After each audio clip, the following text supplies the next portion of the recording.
Hi! In front of me is ALCATEL 1SE Lite, and today I would like to show you how you can manage autocorrection.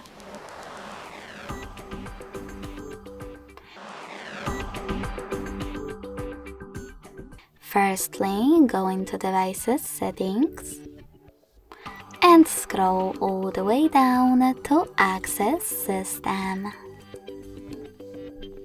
Then select Languages and Input, Virtual Keyboard,